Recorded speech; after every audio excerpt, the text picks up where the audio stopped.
जो बीजेपी ने जो हरा है, तो बीजेपी असलियत में ईवीएम के ऊपर बहुत हल्ला बोला है। सुप्रीम कोर्ट ने इलेक्शन कमीशन को नोटिस दिया है। वैसे क्योंकि ये सारे बैकग्राउंड इसलिए था कि 2009 में यही मामला जर्मन कॉन्स्टिट्यूशनल कोर्ट में था। काउंटिंग एजेंट चारों तरफ बैठते थे और सबके सामने गिनती करके दिखाते, देखो ये फलाना का वोट है, ये फलाना का वोट है, ये फलाना वोट है, ये डाउटफुल वोट है। वोटर वेरीफाइबल पेपर ऑडिटेड उसको एक अटैच कर देंगे तो ये सेटिस्फाई हो जाएगा। उस टाइम पे अनफॉर्चुनेटली इलेक्शन कमीशन ने इसको ठीक तरह से स्टडी नहीं किया। नाम नहीं बोलना नहीं चाहता हूँ, गुजरात कैडर का ऑफिसर थे, उन्होंने डिक्लेयर कर दिया हम नहीं पेपर स्लिप को काउंट नहीं करेंगे। कहते हैं इसको सिर्फ प्रिंटर को इम्प्रूवमेंट करो। क्या इम्प्रूवमेंट है? बिकॉज एज इट इज जो है लोगों के मन में शक है कि अभी जो स्लिप आ रहा है, गिर रहा है, जा रहा है, पता नहीं कहाँ जा रहा है। नहीं, ये सिस्टम से 100% चेक करने से तभी फर्क नहीं पड़ता। आप कह रहे हैं पॉलिटिकल पार्टीज को टाइम नहीं दे रहे हैं, आप सुप्रीम कोर्ट एडवोकेट्स को टाइम नहीं दे रहे हैं, फिर हमें टाइम नहीं दे रहे हैं। नमस्कार, आदाब, बहुत बहुत स्वागत है आप सभी का। डीबी लाइव देख रहे हैं आप। मैं हूं आपके साथ बुशरा खानम फहद।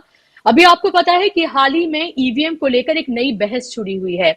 ईवीएम कितने रिलायबल हैं, उन पर कितना भरोसा किया जा सकता है, वीवीपैट कितने रिलायबल हैं, क्या उनके जरिए फ्री और फेयर इलेक्शन कराए जा सकते हैं इस डेमोक्रेटिक सिस्टम में। इसको लेकर लगातार सवाल उठाए जा रहे हैं। सोशल ग्रुप सवाल उठा रहे हैं, वकीलों के ग्रुप सवाल उठा रहे हैं, पॉलिटिशियंस सवाल उठा रहे हैं। इसको लेकर लगातार आंदोलन भी किए जा रहे हैं। लेकिन अभी इसको लेकर एक रिपोर्ट आई है। वो रिपोर्ट है, एक कमीशन बनाया गया है, सिटीजन कमीशन ऑन इलेक्शन, जो कि इंक्वायरी करता है इनटू इंडियाज इलेक्शन सिस्टम।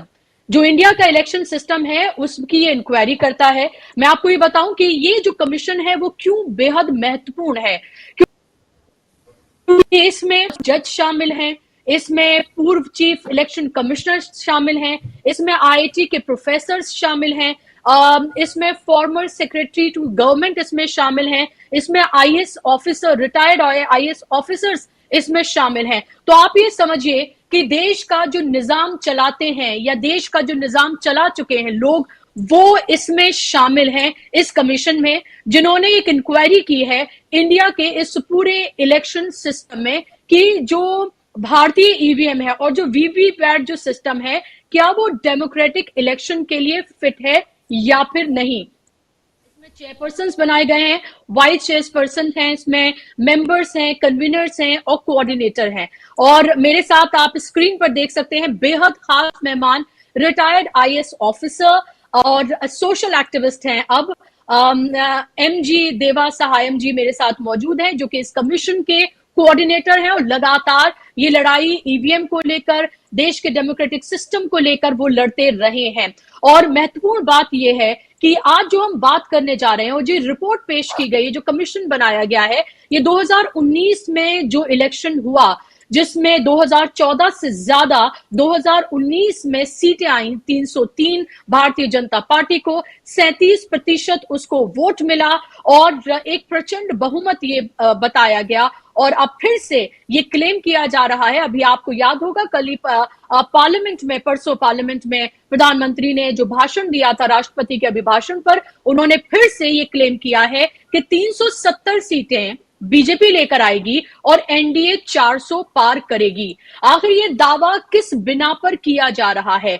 2019 में जो नंबर स्कोर किए गए थे, लगभग उतने ही नंबर भारतीय जनता पार्टी को मिले हैं और इसीलिए ईवीएम के इस पूरे सिस्टम पर इलेक्शन जिस तरह से कराए जाते हैं उसको लेकर पूरा सवाल उठ खड़ा हुआ है। और अब तो आपको पता है कि जो इलेक्शन कमिश्नर्स की जो नियुक्ति होगी, वो भी, उसका जो प्रोसेस है वो भी पूरा बदल दिया गया है और आज उसको लेकर मीटिंग भी है जिसको प्रधानमंत्री हेड करेंगे। मैं सीधा एमजी देवा सहायम जी जो है उनके पास में जाना चाहूंगी, उनसे मैं सवाल पूछूंगी। सर, बहुत बहुत स्वागत है, इस्तकबाल है आपका डीबी लाइव पर। Thank you. मेरा पहला सवाल ये है सर आपसे कि आपको क्यों ये जरूरत महसूस हुई कि इस तरह का कोई कमीशन बनाया जाना चाहिए, और क्यों आपको लगता है कि 2019 का जो इलेक्शन हुआ जिसमें 303 सीटें बीजेपी को मिली, 37% वोट उसको मिला, वो फ्री एंड फेयर नहीं था। ये हमारा जो इलेक्शन सिस्टम जो चल रहा है वो कई साल से इलेक्शन चल रहा है। शुरू में तो पेपर बैलेट में था, फिर 1998 में इसको पूरा जो है ईवीएम में आया। उसके बाद चल के ईवीएम के ऊपर बहुत शक पड़ा, ईवीएम के ऊपर बहुत हमला पड़ा। आपको पता है 2009 में जो बीजेपी ने जो हरा है, तो बीजेपी असलियत में ईवीएम के ऊपर बहुत हल्ला बोला है, बहुत हमला किया है, मल्टी डायमेंशनल का हमला। एक साइड में वो बड़ा पूरा टीम बना करके, मुझे पता है, मैं तो उन दिनों दिल्ली में काफी आता था, महीने में 2-3 बार आता था, लोग मुझे भी मिलते थे।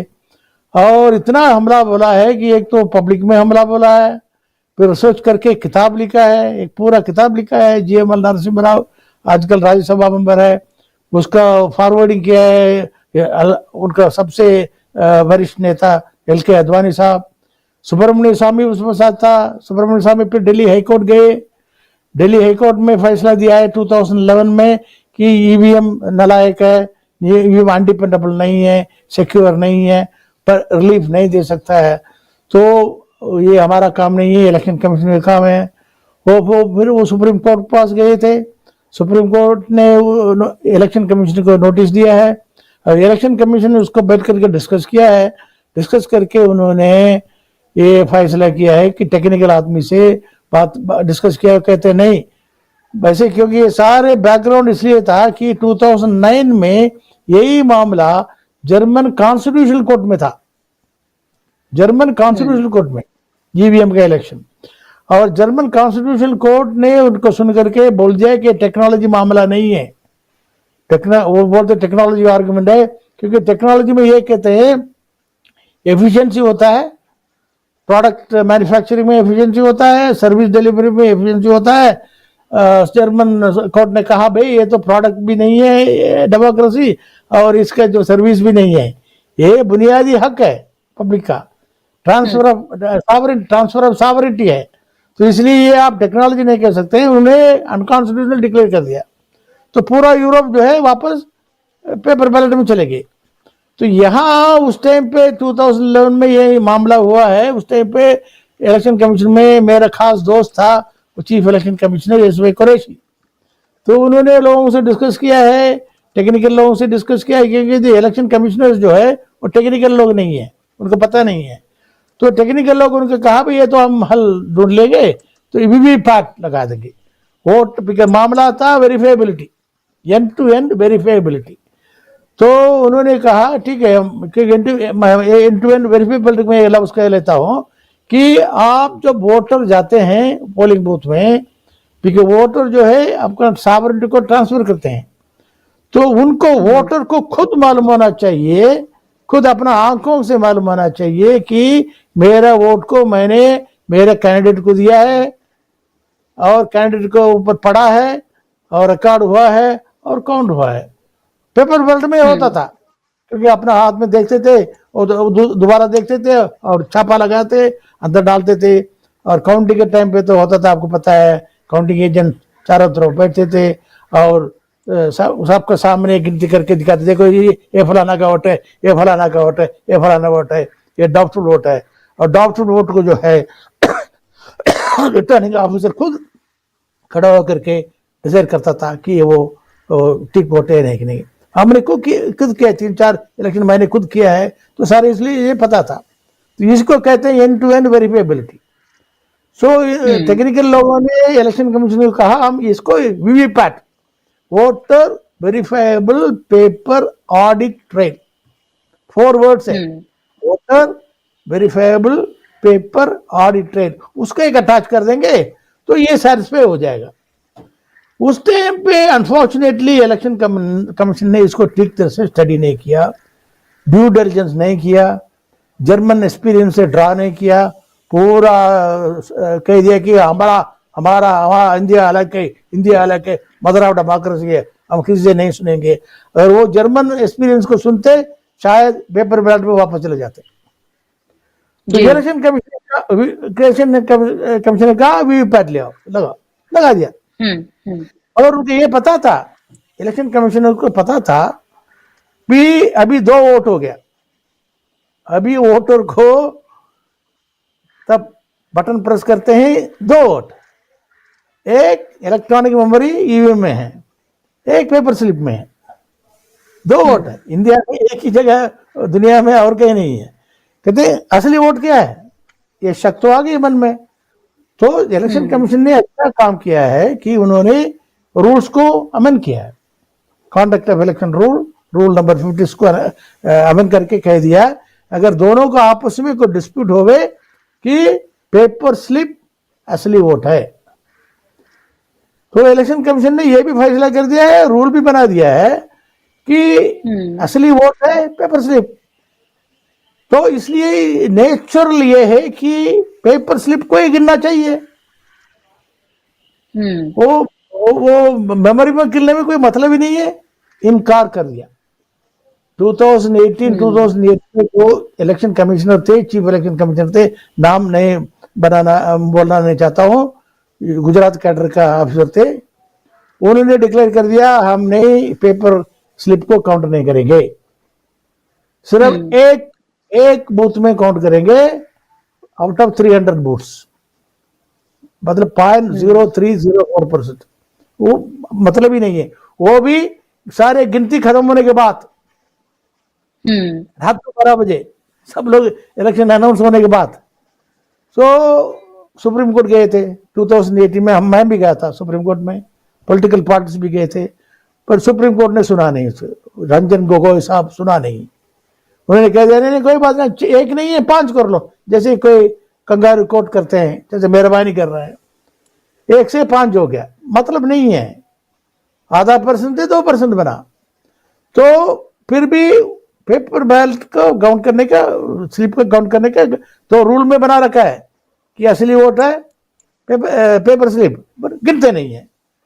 तो हमें पता है जो इलेक्शन कंडक्ट किए हैं, हमें ये पता है कि पूरा इलेक्टोरल प्रोसेस में मोस्ट इंपॉर्टेंट फेज जो है काउंटिंग, कई फेजेस है आपको पता है, मैं नहीं जाना, मगर मोस्ट क्रिटिकल फेज है काउंटिंग, कि उसी से रिजल्ट डिक्लेयर होता है। ये लोग जो है इलेक्शन कमीशन 2 महीने लेते हैं, 2.5 महीने लेते हैं बाकी सारे प्रोसेस करने के लिए, मगर काउंटिंग जो है चंद घंटे में करके अनाउंस करना चाहते हैं। एफिशिएंसी क्यों,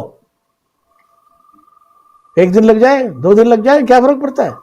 और ये और झूठ बोलते हैं, सुप्रीम कोर्ट में झूठ बोलते हैं ये 4-5 दिन 6 दिन लगेगा, कोई नहीं लगेगा, तो लग जाए तभी क्या है, counting is where finally the assembly and parliament is found. तो इन्होंने जान के 2017-18 से लेके ये फ्रॉड किया है कि पेपर स्लिप को नहीं काउंट करेंगे। 2019 में यही हुआ है, ये भी हुआ है और भी चीजें हुआ है, मैं लेंथ में नहीं बोलना नहीं चाहता हूँ, और चीजें हुए हैं, मगर ये हुआ है, इसलिए हम कह रहे हैं कि 2019 election was not free and fair. उसके बाद 2009 इलेक्शन खत्म होते ही ADR आपने सुना होगा, एसोसिएशन फॉर डेमोक्रेटिक रिफॉर्म्स, उन्होंने रिसर्च किया और उन्होंने सामने लाया कि 343 कॉन्स्टिट्यूंसी में वोटिंग मिसमैच है, वोट पोल वोट काउंटेड मिसमैच है, लाखों नंबर में। इलेक्शन कमीशन उसको हैशअप कर दिया, वेबसाइट से निकाल दिया, और दोबारा RTI से पूछा तो वो पेपर स्लिप को भी जला दिया। तो वो जाके सुप्रीम कोर्ट में गए, सुप्रीम कोर्ट में 5 साल होने वाला है, पड़ा है, बड़ा डेमोक्रेसी के हीरो बन रहा है, एक पिडली लिटिल जो चंडीगढ़ मेयर इलेक्शन, मैं चंडीगढ़ DC हुआ करता था, चंडीगढ़ मेयर तो पिटली उसको ऊपर हीरो बन रहा है चीफ जस्टिस, पर ये जो है 5 साल से बड़ा है पूरा पार्लियामेंट का। इसलिए मैं कह रहा हूं कि फ्री एंड फेयर इलेक्शन नहीं है, तो इसलिए हमने ये सारे स्टार्ट करके साइंटिफिकली स्टडी करके पब्लिक के सामने रखा। जी देवासायम जी, मेरा आपसे सवाल ये है कि एक तरफ तो मांग ये है कि बैलेट पेपर से कराया जाना चाहिए, दूसरी तरफ जो अपोजिशन पार्टीज हैं जिनका अभी एक अलायंस बना है, इंडिया अलायंस, और खासतौर पे कांग्रेस जो है, उन्होंने ये कहा है कि जो 100% जो स्लिप निकलती है वीवीपैट से, उसका 100% मिलान होना चाहिए, 100% मिलान होना चाहिए। क्या आपको लगता है अगर 100% मिलान होता है और तब क्या हम ये मान सकते हैं कि पूरे तरीके से फ्री एंड फेयर हो सकता है इलेक्शन और हम उस पर भरोसा कर सकते हैं, या फिर जैसे हमने देखा है कि जो डेवलप्ड कंट्रीज हैं वो तक तमाम कंट्रीज अब ईवीएम से ना कराकर बल्कि बैलेट पेपर से जो है वो इलेक्शन कराती हैं, तो हमें उस पुराने पद्धति पर जो बैलेट पेपर है उसी पर ही लौटना होगा, तभी हम ये मान सकते हैं कि आपने जिसको वोट किया दरअसल उसी को ही वो वोट मिला। ये 100% काउंटिंग का जो है पुराना डिमांड है, 100% पुराना डिमांड है। उसके बाद जो डिमांड हमने दिया है पॉलिटिकल पार्टीज को, ये जो दिसंबर 18 में रेजोल्यूशन पास किया है इंडिया अलायंस ने तो दिल्ली मीटिंग में, तो फार्मूले हमने दिया है। ये फार्मूला हमने अगस्त में पब्लिक के सामने रखा है। वही मैं बोल रहा है ये कि वीवीपैट को इम्प्रूवमेंट करो, कहते हैं इसको सिर्फ प्रिंटर को इम्प्रूवमेंट करो। क्या इम्प्रूवमेंट है? बिकॉज एज इट इज जो है लोगों के मन में शक है कि अभी जो स्लिप आ रहा है, गिर रहा है, जा रहा है, पता नहीं कहाँ जा रहा है। नहीं, ये सिस्टम से 100% चेक करने से तभी फर्क नहीं पड़ता, 420 तो चलेगा। तो हम ये कहते हैं ये स्लिप को थोड़ा बड़ा बनाओ, इसको क्वालिटी ऑफ पेपर को इम्प्रूव करो ताकि ये 5 साल रहे। तो ये स्लिप जो है वोटर के हाथ में दो, वोटर जो अब गिर के गायब हो जाता है, किसी को नहीं पता है गायब हो गया, तो आप इसको वोटर के हाथ में दे दो। वोटर उसको लेके आप देख के अपना आंखों से देख के एक chip free box, non technical box, साधारण बॉक्स में डाल दे ताकि सारे सेटिस्फेक्शन हो गया।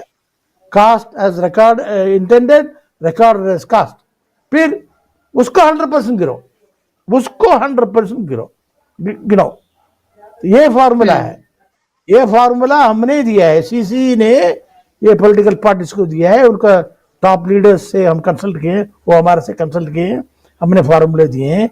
हम तो ये फार्मूला पब्लिक के सामने रखा है अगस्त में, इंडिया अलायंस इसको अडॉप्ट किया है दिसंबर में। इलेक्शन कमीशन तो इसको तो सुनता ही नहीं है, तो अगर उसके बाद 100% गिन लो। अभी जो है ये फार्मूला है, अभी थोड़ा बड़ा बनाओ, हाथ में दो, बॉक्स में वोटर डाले, उसको गिनो, तो ये करेक्ट फार्मूला है। अगर ये होवे तो पेपर बैलेट में जाने की जरूरत नहीं है। अगर ये नहीं करेंगे तो पेपर बैलेट में जाना जी। मैं आपसे टेक्निकल सवाल इस पर पूछूं उससे पहले मेरा सवाल ये है कि 2019 को आपने कहा कि 2019 का इलेक्शन फ्री एंड फेयर नहीं था, और आपने बहुत डिटेल में इसको एक्सप्लेन किया अभी। लेकिन सवाल यह है कि अगर पॉलिटिकल पार्टीज को, जो कि देश की सबसे बड़ी अपोजिशन पार्टी है कांग्रेस, अगर उनके लीडर्स तक को इलेक्शन कमीशन मिलने का वक्त नहीं देता है, जो एडवोकेट्स हैं वो कहते हैं कि आप हमें 50 ईवीएम दीजिए, हम आपको हैक करके दिखाएंगे, इसमें क्या मैनिपुलेशन मुमकिन है वो हम आपको करके दिखाएंगे, उनको टाइम नहीं दिया जाता, उनसे बात नहीं की जाती है। सुप्रीम कोर्ट में जो जजमेंट आते हैं या जो तमाम पिटिशन जो है दायर की जाती हैं, उसमें वो मन मुताबिक चीजें वो सामने निकलकर नहीं आती हैं, इलेक्शन कमिश्नर सुन नहीं रहा है। तो फिर आगे का जो रोड मैप है वो फिर क्या होगा देवासायन जी? क्योंकि अभी तो 2 महीने से भी कम का वक्त बचा है। अगर मैं टेक्निकली देखूं कि 2024 के इलेक्शन के लिए हम जाने वाले हैं, उसमें फिर से भारतीय जनता पार्टी अगर ये कह रही है 400 पार का नारा, 370 से ज्यादा सीटें, वो बीजेपी खुद एनडीए 400 पार का नारा वो अगर दे रहे हैं, हालांकि बहुत इसमें बड़ा सवाल है कि आखिर किस बिना पर वो इतना बड़ा नंबर दे रहे हैं, तो क्या उम्मीद करें फिर हम 2024 से? आप कह रहे हैं पॉलिटिकल पार्टीज को टाइम नहीं दे रहे हैं, आप सुप्रीम कोर्ट एडवोकेट्स को टाइम नहीं दे रहे हैं, फिर हमें टाइम नहीं दे रहे हैं। हमें सीनियर सिविल सर्वेंट्स हाँ, ये जो अभी आजकल जो चीज इलेक्शन कमीशन में बैठे हैं हमारे बच्चे हैं, ये ट्रेन इसका ट्रेन ही है, हम एंटरटेनमेंट देते हैं। कई बार रिक्वेस्ट किया है हमने 2000 ये जो रिपोर्ट वगैरह बनने के बाद, तब बन रहा था 2018 में, उसके पहले ये हमने शुरू करने से पहले कॉन्स्टिट्यूशनल कॉन्ट्रैक्ट ग्रुप में स्मॉल ग्रुप बनाया ये डिस्कस करने के लिए। हमने इलेक्शन कमीशन के सामने रखा है कई चीजें 2018 में। उस टाइम पे एक साल के दौरान में एक अच्छा चीफ इलेक्शन कमिश्नर था रावत, ओपी रावत, वो उन्होंने रिस्पॉन्ड किया है और हमारा लोगों को इन्वाइट किया है। I was living in out station, मैं चेन्नई में रहता था, तो इसलिए हमने एक स्मॉल ग्रुप बनाया, उसका लीडर बनाया हमारा मेरा खास दोस्त है, मेरा बैचमेट वजागत हबीबुल्ला, प्लस 2-3 और लोग, सारे secretary of government of India, farmer जो एम्बेसडर है secretary of government of India. और उनको मुझे मिला है, उन्होंने कहा देखो भाई, देखो सर, हम इसको डिटेल में स्टडी करना चाहते हैं, हम सेपरेटली मीटिंग करना चाहते हैं, आप ऑर्गेनाइज कर लीजिए, दिल्ली में नहीं कीजिए। हमने बेंगलुरु में ऑर्गेनाइज किया है, IIM बेंगलुरु में। ये chief election commissioner, chief technical man professor IIT सानी साहब, और deputy election commissioner, managing director of the ECIL जो बनाता है, general manager, managing director BEL और जनरल मैनेजर ECIL, और सारे सीनियर लोग आए। हमारा ग्रुप से भी 8-10 लोग थे। पूरा डिस्कस करके उनको समझाया, ये इसी लाइन में समझाया। और OP रावत प्लस और सानी दोनों इंपॉर्टेंट लोग हैं, एक टेक्निकल आदमी, एक चीफ कमिश्नर। कहते ये मामला हम जो है डील करके ठीक करेंगे। तब 2018 में रावत का रिटायर हुआ, उसके बाद इलेक्शन कमीशन को सील कर दिया, जैसे अंग्रेजी में कहते हैं हेर्मेटिकली सील्ड। तो उसके बाद तो सुनता नहीं, आप तो पॉलिटिकल पार्टी को सुनता नहीं, क्योंकि वजह ये है वो जवाब नहीं दे पाएंगे, ये प्रॉब्लम है। हमारा एक सवाल को जवाब नहीं दे पाएंगे, 5 मिनट हमारे से बात नहीं कर पाएंगे, बिकॉज वो झूठा ये फ्रॉड कर रहे हैं बैठ करके, इलेक्शन कमीशन में बैठ करके। तो आपने पूछा था उसका क्या, व्हाट इज अभी 2 महीने रह गए, अभी क्या व्हाट वे आउट क्या है? तो हम तो वे आउट ये है कि पेपर बैलेट में जाना ही वे आउट है, पेपर बैलेट में वापस जाए। क्यों बोल रहा हूं?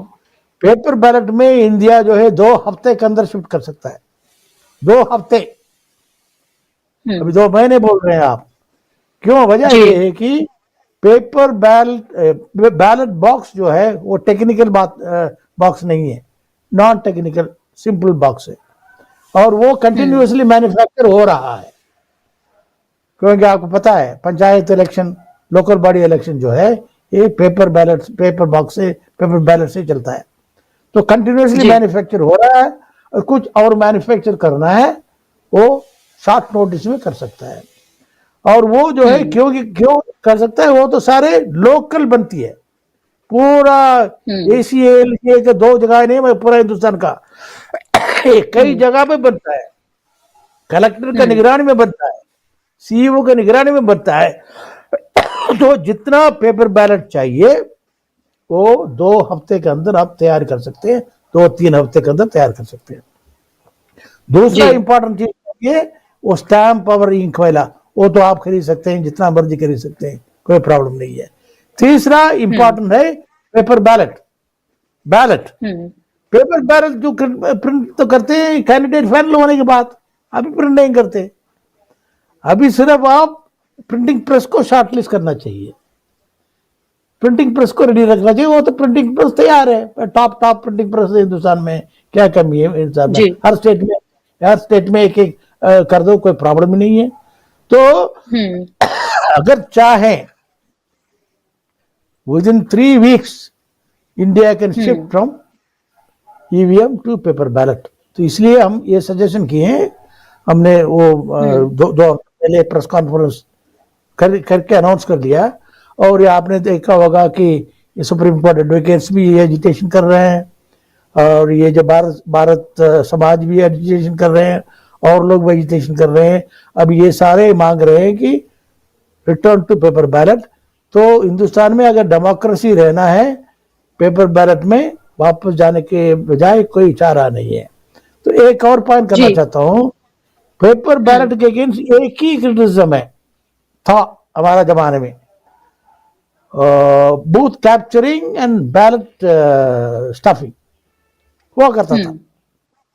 क्योंकि उन दोनों करता था। उन दिनों जो है ये सिक्योरिटी, ट्रांसपोर्टेशन, कम्युनिकेशन सब बहुत प्रिमिटिव था। I don't not to explain. तो हम करेक्शन कंडक्ट क्या करते थे, प्रिमिटिव था। एक पुलिस फोर्स जो है एक बूथ में पहुंचने के लिए घंटे लगता था।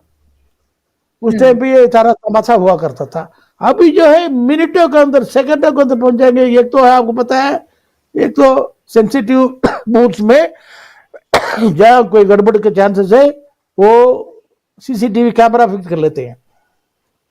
तो रिटर्निंग ऑफिसर और पुलिस जो ड्यूटी में है वो अपना कार में बैठ करके देख सकते हैं। कोई उनको रिपोर्ट करने के लिए जरूरत नहीं है, वो हाथ में सेल फोन है। जी। एज इट इज हर बूथ में सिक्योरिटी भी ज्यादा है। अभी हमारा टाइम पे एक पुलिसमैन हुआ करता था और 2 होम गार्ड लाठी लेके बैठे थे, कोई डर नहीं था। आजकल जो है पुलिस है, आर्म्ड पुलिस है। गड़बड़ होगा तो उनको शूट टू किल ऑर्डर्स है। तो कौन मरने के लिए तैयार है? और अगर फ्लाई स्क्वाड भेजना है, मिनटों के अंदर फ्लाइगर पहुंच जाएगा। सड़कें अच्छी हैं। तो वो टाइम का जो बैलेट बॉक्स, ये जो बूथ कैप्चरिंग और बैलेट स्टफिंग अभी हो ही नहीं सकता है। तो मेरे विचार में पेपर बैलेट जो है बहुत सेफ है और 2-3 हफ्ते के अंदर ये शिफ्ट हो सकता है अगर इंडिया जेन्युइन डेमोक्रेसी हो। ईवीएम को थ्रू इलेक्शन करेंगे तो मैं ओपनली डिक्लेयर करना चाहता हूं, ये डेमोक्रेटिक इलेक्शन नहीं है, डिक्टेटर इलेक्शन है।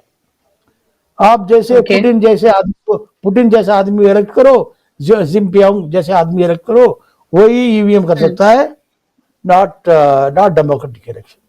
That is the matter now. बिल्कुल जी, बिल्कुल क्योंकि जी तो मल्लिकार्जुन खड़गे जो है उन्होंने बिल्कुल वही बात कही है जो आपने मेंशन की कि 2024 का ये चुनाव जो है दरअसल आखिरी चुनाव है और ये एक असाधारण चुनाव है। और उसके बाद उन्होंने पुतिन और रशिया का एग्जाम्पल उन्होंने दिया। एक पार्टी का प्रेसिडेंट जो है, जो सबसे बड़ी अपोजिशन पार्टी है, वो ये लोगों के बीच जाकर कह रहा है। हमने तमाम बैलेट पेपर से लेकर तमाम चीजों की बात की, उसकी टेक्निकलिटीज को डिस्कस किया, कैसे हो सकता है, वो सब कुछ आपने बताया। लेकिन इन तमाम चीजों का मतलब तब है देवासाहेब जी जब सरकार ऐसा करना चाह रही हो, इलेक्शन कमीशन वो इच्छा शक्ति, वो विल पावर दिखाए, या सुप्रीम कोर्ट या सीजीआई के जरिए ये डायरेक्ट किया जाए। लेकिन ये तमाम चीजें तो पूरी तरीके से गायब हैं। तो और बिल्कुल ये साफ तौर पर लग रहा है कि अभी तो ऐसा कुछ नहीं होने जा रहा है। हालांकि ये बताया जा रहा है कि 25 फरवरी को फिर से जंतर मंतर पर एक बड़ा आंदोलन जो है वो किया जाएगा। अभी हमने देखा था कि एक बड़ा आंदोलन जंतर मंतर पर किया गया था, हजारों की तादाद में तमाम स्टेट से लोग आकर जुटे। लेकिन ना तो वो टीवी का so called main stream media जो है, ना तो उस पर दिखाया गया और ना उसको लेकर कोई बात हुई। यानी कि सरकार को इससे कोई फर्क नहीं पड़ता है, आप कुछ भी करते रहिए, ना ही इलेक्शन कमीशन को इससे कोई फर्क पड़ रहा है।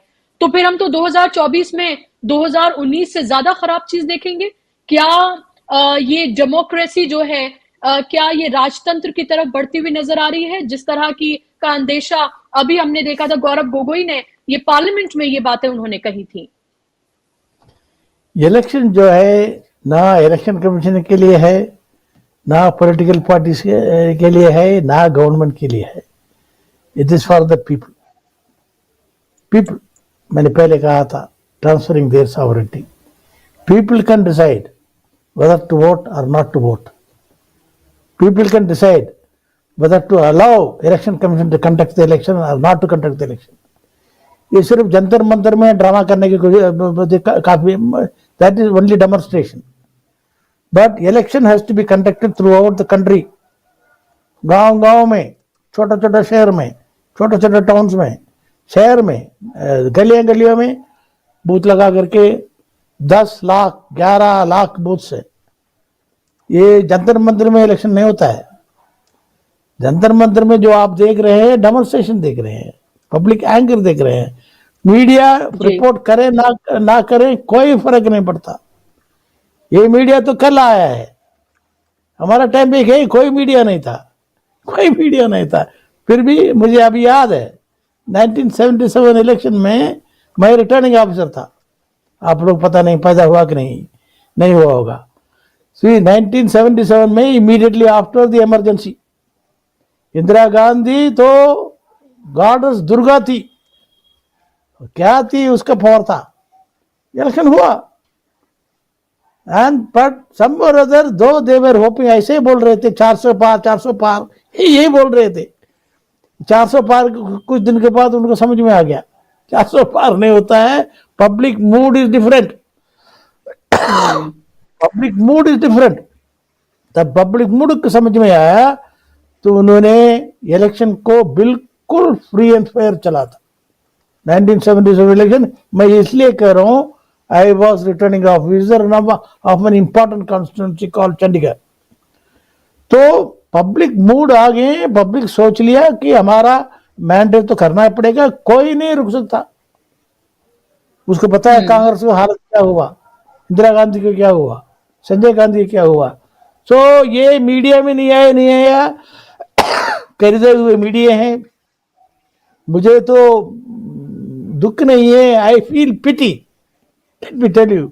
ये मीडिया का I have stopped watching media, I have stopped watching the electronic media. I don't see any of this English channels. Hindi तो मैं वैसे देखता नहीं हूँ। अभी तमिल भी मैं मदर टंग वो भी देखना बंद कर दिया। It has become, standard has become so low, so disgusting, and they're telling full of lies. For whom? For whom? Just because public is not viewing. Let me tell you. मैं एक चीज आपको बोलना चाहता हूँ, पब्लिक व्यू नहीं है ये। टीपीआर जो सारे बकवास है ये। They are surviving only on corporate sponsorship, advertisement, उसलिए पैसा ले निकालते हैं, नॉट व्यूअरशिप। व्यूअरशिप तो सारे झूठा है, मैन्युफैक्चर्ड है, कोई व्यूअर नहीं कर रहा है आजकल। सो मेनी पीपल, मेरा कई लोग कहते हैं भाई हमने तो ये टीवी देखे तो कई महीने हो गए। सो ये दे विल डाई, ये कितना दिन ये पैसे देंगे। तो they must understand at the end of the day if the public is not with them, if public decides they need free and fair election, and the election has to be conducted at every nook and corner of the country, and public prevail, if everyone, it is irrelevant. Supreme Court becomes irrelevant, election commission becomes irrelevant, government becomes irrelevant. That's it. जी बिल्कुल, आपने बहुत ही important सवाल जो है आपने यहाँ पर raise किए हैं। और जाहिर सी बात है कि जो मीडिया है उसकी क्या हालत है वो तो सबको पता है। वो एक तरह का गुलाम मीडिया है और किस तरह से सिर्फ एक पार्टी के स्पोक्स पर्सन बनकर वो तमाम बातें करता है, वो सबके सामने है। लेकिन सवाल ये है कि फिर आगे का रास्ता क्या है। यहां से आपने कमीशन बनाया, आपने रिपोर्ट दी, अपोजिशन पार्टी ने इलेक्शन कमीशन के पास गए, उन्होंने वक्त नहीं दिया, सुप्रीम कोर्ट से कोई उस तरह का नतीजा या नहीं आ रहा है। अब तो इलेक्शन कमीशन किस तरह से इलेक्ट होंगे उसका पूरा प्रोसेस ही बदल दिया गया है। चंडीगढ़ में क्या हुआ वो हमने देखा, वो तो बैलेट पेपर से कराया गया था। एक छोटा सा चुनाव भी किस तरह से रिग्ड किया गया ये हमने देखा। अब 2024 का चुनाव बिल्कुल करीब ही है, तो फिर आगे का रास्ता क्या है देवा सहायम जी? किस तरह से ये जो पूरा प्रोसेस है ये बदलेगा? आखिर क्या किया जाना चाहिए आगे? ये कैसे बदलेगा प्रोसेस? अगर इस पूरे डेमोक्रेटिक सिस्टम में अगर आईएएस ऑफिसर्स को टाइम नहीं दिया जा रहा है, पूर्व जजेस को टाइम नहीं दिया जा रहा है, पॉलिटिकल पार्टीज को टाइम नहीं दिया जा रहा है, एडवोकेट्स को टाइम नहीं दिया जा रहा है, सोशल ग्रुप्स को टाइम नहीं दिया जा रहा है, पूरी तरीके से मन मर्जी अगर चल रही है, तो फिर आगे का प्रोसेस क्या? आप सब लोगों की ये कोशिशें फिर किस तरह से काम आएंगी? मैंने जैसे पहले कहा था कि ये पब्लिक के हाथ में है। ये जो आजकल जैसे पता है ये करीब 1 महीने हो गए, people have hit the street and I have been listening to some of this. Main channel में तो नहीं आ रहा है, बट यूट्यूब चैनल में तो बहुत आ रहा है खास जी तौर पर हिंदी यूट्यूब चैनल में तो बहुत आ रहा है। मैं उसको देख जी रहा हूँ, मैं देख रहा हूँ जो लैंग्वेज यूज कर रहे हैं कुछ लोग, आई एम डीपली डिस्टर्ब्ड। मुझे दुख ही आ रहा है, मैं काफी डिस्टर्ब भी हूँ। यंगस्टर्स यंगस्टर्स बात कर रहे हैं, यंग पीपल बात कर रहे हैं, वो दो चीज के ऊपर मैं काफी डिस्टर्ब हूँ। एक लोग कहते हैं बस, दलित वर्ग का लोग, पिछड़े वर्ग के लोग ये बात कर रहे हैं कि ईवीएम जो है हमारा दबाव के लिए रखा गया है, ईवीएम को लाया है। अंबेडकर जी ने यही लफ्ज कह रहे हैं, मैं बता रहा हूँ। अंबेडकर ने कहा हमें वोट दिया है, हमें तो ये तो अनटचेबल रखे हुए थे, छुए रखे हुए थे, अनटचेबल अनसीएबल रखे हुए थे, हमें सड़क में चल भी नहीं सकता है, तो ऐसे हालत में रखे हुए थे। अंबेडकर ने हमें वोटिंग राइट दिया है, बराबर बनाया है। और ये लोग ईवीएम को इसलिए लाया है कि ये जो मैंडेट जो है इलेक्शन को हमसे चोरी करके हमें हमेशा गुलाम रख सकते हैं, इसलिए तो ईवीएम लाया है। एंड वो कहते हैं ईवीएम जो है ये एक स्लेवरी का टूल है, इसको हम तोड़ के फेंकेंगे। This has become a class struggle. ये क्लास ईवीएम जो क्लास स्ट्रगल बन रहा है। मैंने पहले सोचा था कि सिर्फ ये इलेक्शन मामला है, ये क्लास स्ट्रगल बन रहा है।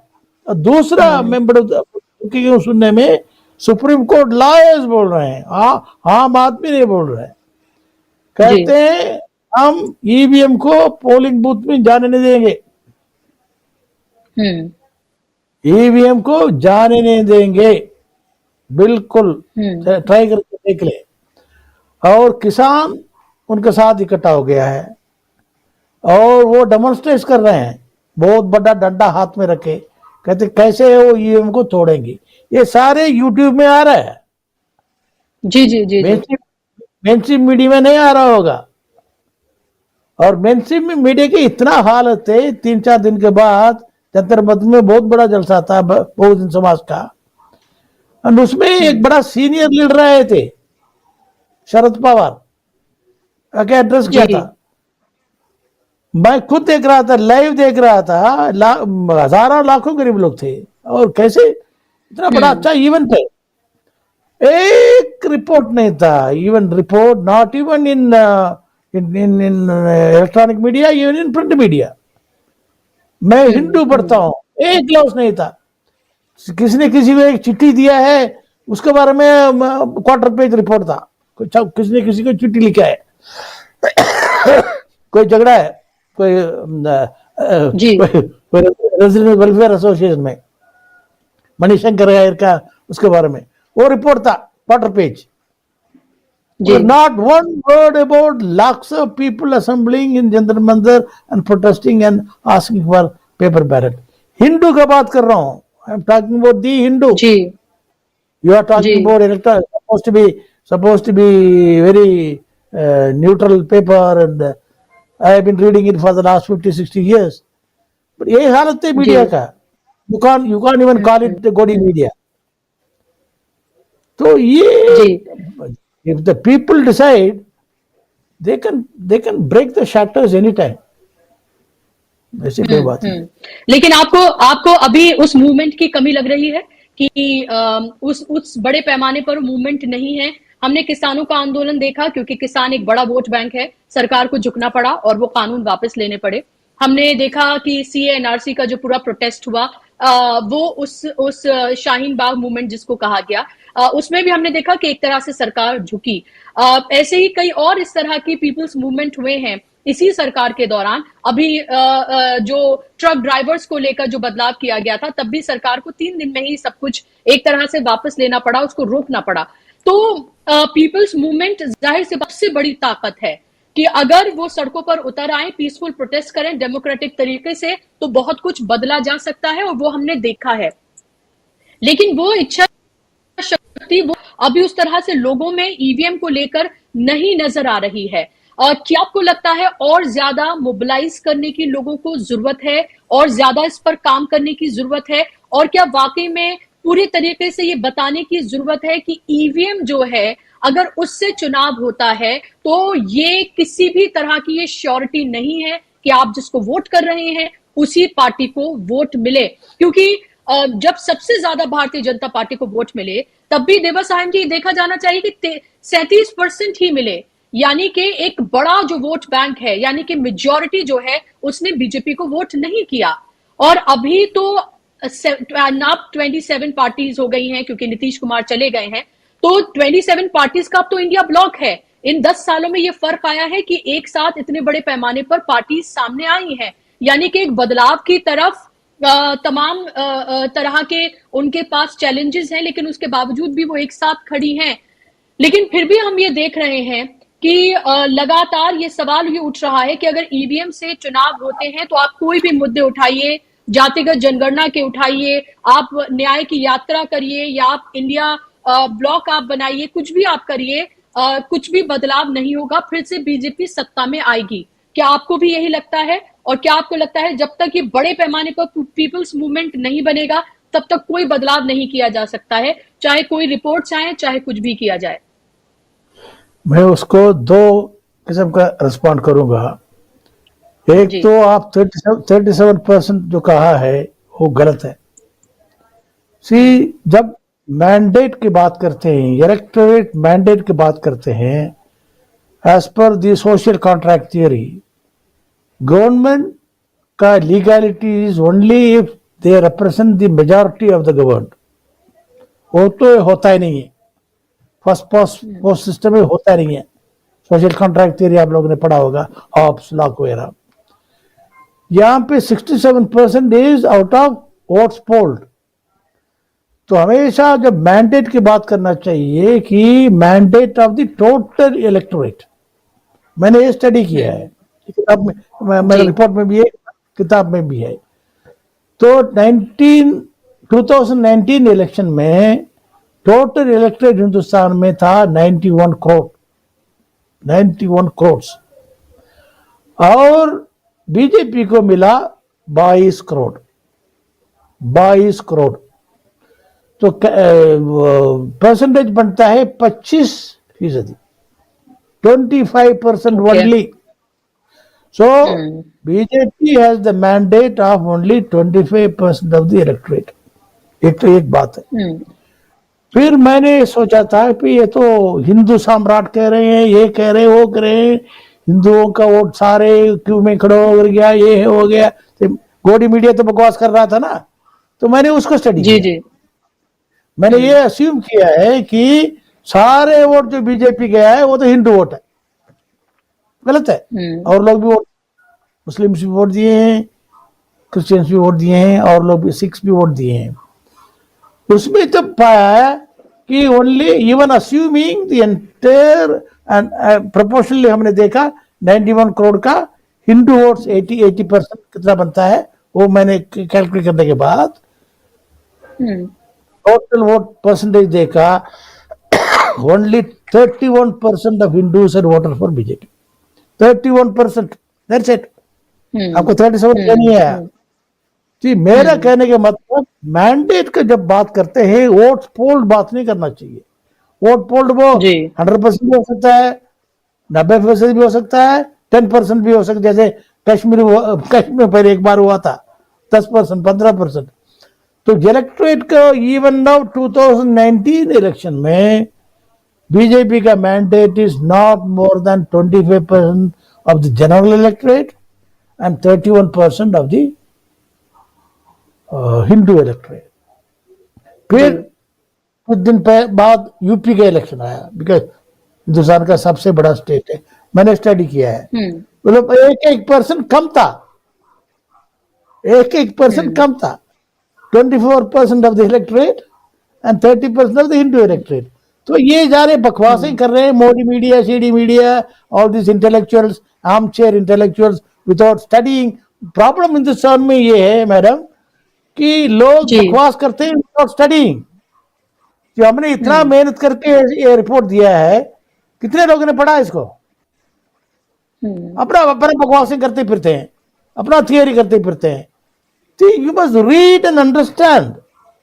कहते हैं decisive mandate, massive mandate, 25% massive mandate कब बना साहब?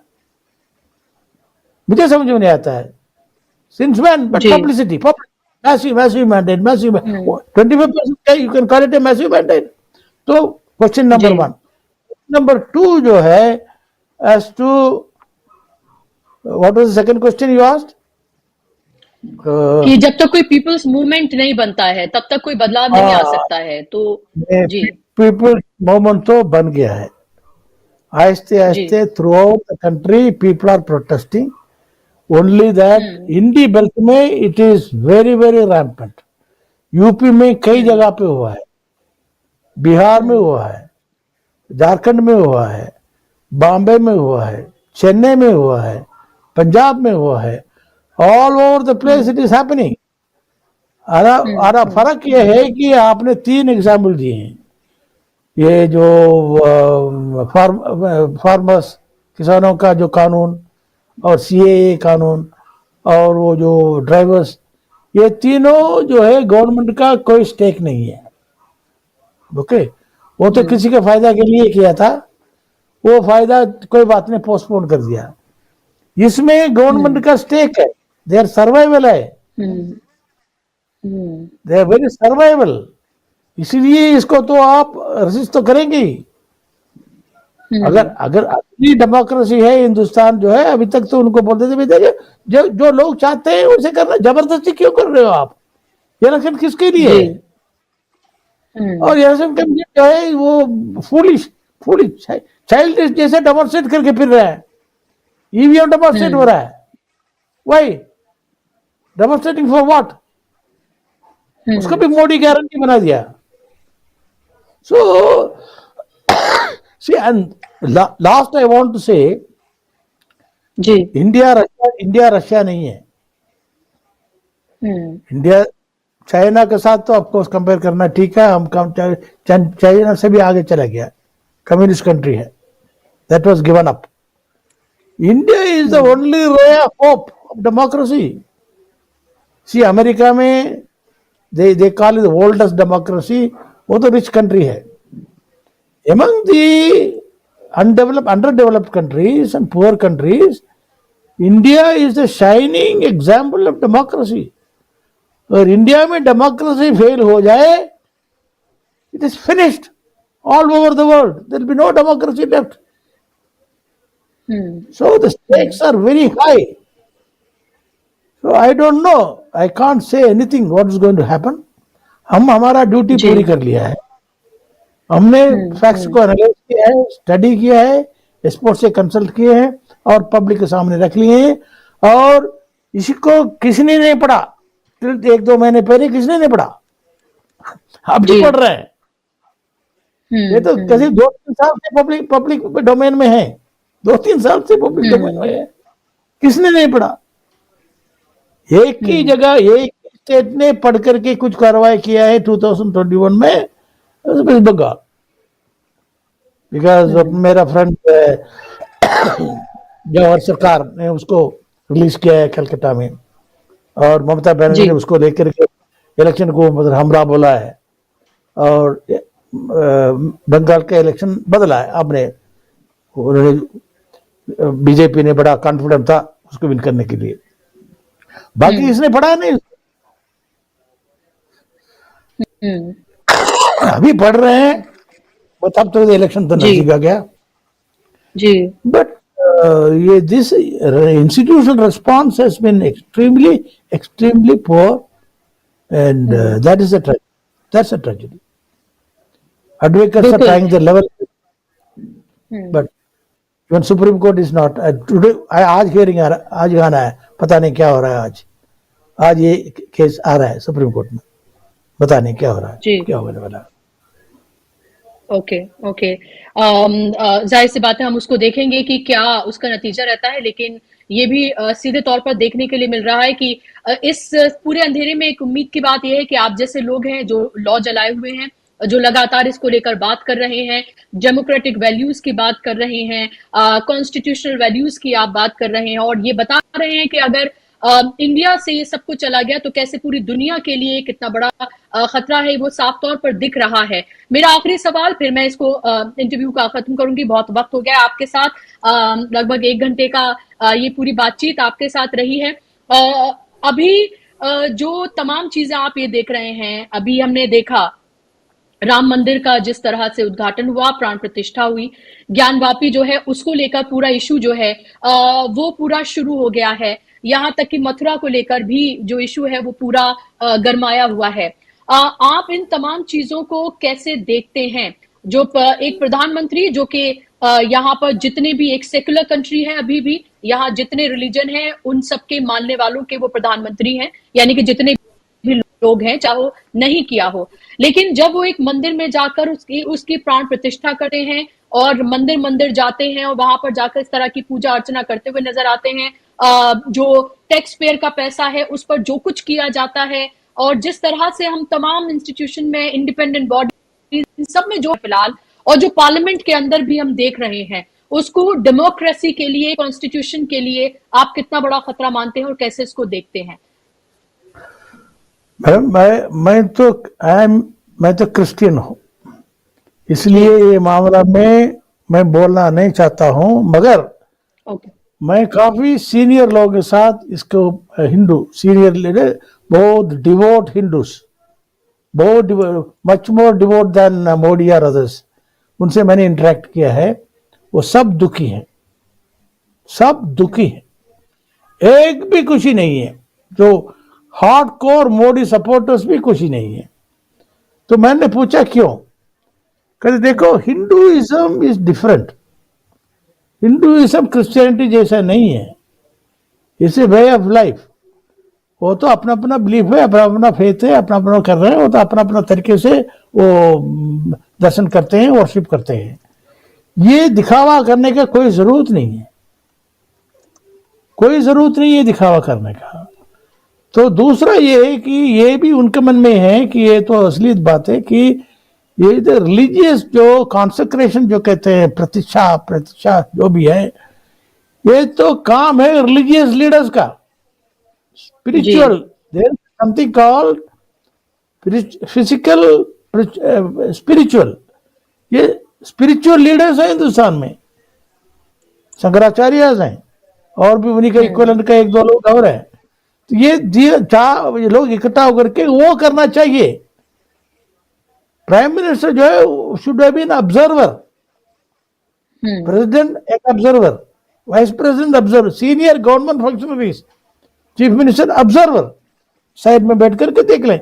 जैसे हमारे चर्च में होता है, अगर कॉन्सेक्रेट करते हैं चर्च को, हमको तो सीट दे देते हैं, साइड में बैठे रहते हैं हम, और इसको करते हैं प्रीस्ट, बिशप, वो कॉन्सेक्रेट करते हैं चर्च को। तो ये कहते हैं ये तो बिल्कुल गलत किए हैं, हिंदू धर्म को ही उल्टा कर दिया।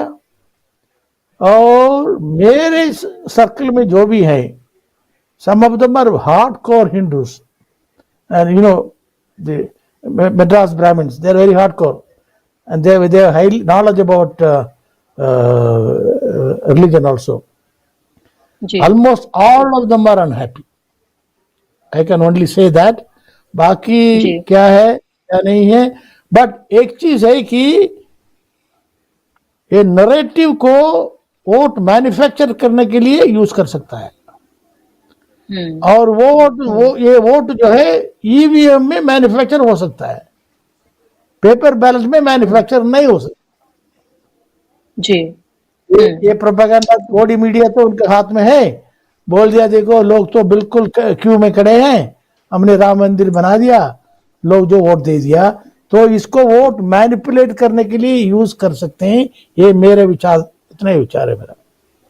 जी बिल्कुल, आपने लास्ट में जो बात कही है वो सबसे महत्वपूर्ण, सबसे इम्पोर्टेंट बात आपने कही है कि क्या किया जा सकता है, और इसीलिए ये सब कुछ किया जा रहा है, क्योंकि नरेंद्र मोदी सरकार को भी ये पता है कि जिसकी उन्हें उम्मीद थी कि एक लहर जो है वो चलेगी और उनको उसके तहत जो है वोट मिलेगा, वो उनको पता है नहीं हुआ। इसलिए 24 घंटे में ही प्राण प्रतिष्ठा के पूरा नैरेटिव उन्होंने चेंज किया, कर्पूरी ठाकुर को भारत रत्न दिया और उसके बाद अब पूरी तरीके से गायब है राम मंदिर का ये पूरा मुद्दा और दूसरी चीजों पर जो है वो काम किया जा रहा है।